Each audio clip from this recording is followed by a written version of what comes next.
Well, the Makeba Centre for Girls has invited South Africans to help with its revival. The centre shut its doors in 2018 and a new board is now trying to get it up and running again. Now, on this Mandela Day, they've asked people and businesses to come and help in whichever way they can.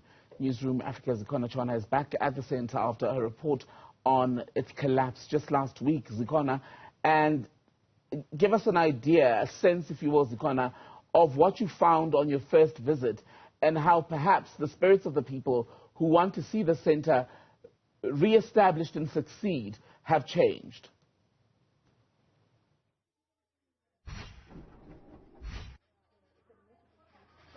I think you are correct in describing the centre as collapsed, because that's exactly what it looks like. Even now, a lot of the things here have been abandoned. That's a library.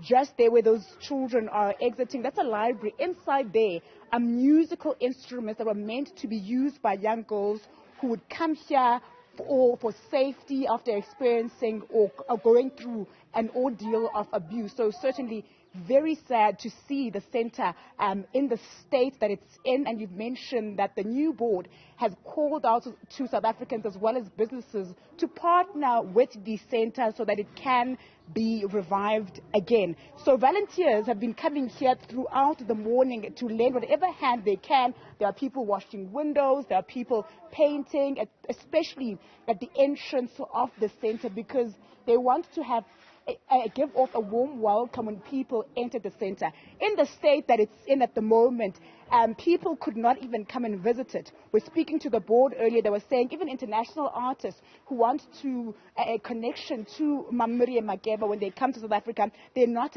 able to come here to see the archive material that's been collected, for example, but also just to be in a space that was very close to her, to her heart. But artists have also come out here to paint murals. So the centre is calling on anyone who can lend a hand in whichever form to just come forward, please, and to assist the people that are working hard to try and get it up and running again. But Vanessa Mdluli is from Women in Business. She came out here this morning. When you arrived, what was the first thought seeing the centre and the state that it was in?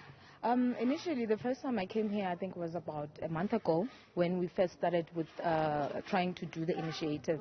It was quite disappointing, I must say. It is still in a very debilitated state, and I think right now with all the hands that we're having, there will be a difference, like a huge difference, and that's what we actually want.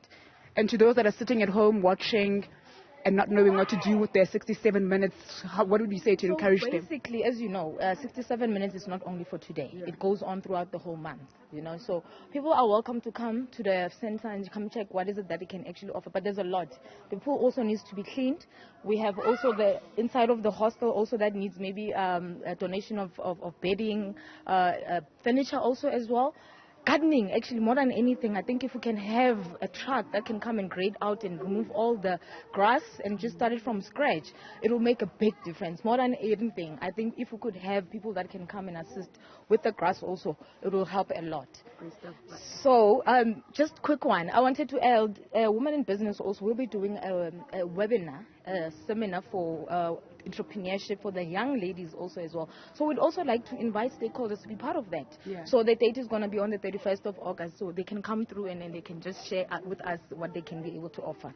Thank you so much. Thank you so much. That's Vanessa Mdluli from Women in Business saying she came out here and is sad at the state that the centre is currently in. Just to see, you can even hear the piano being used by the children that they are playing inside there. It's actually a piano that belonged to the late Makeba. So I think people have been touched because this is a global icon, and to see the centre and the state that it's in is something that is shameful for us all as South Africans.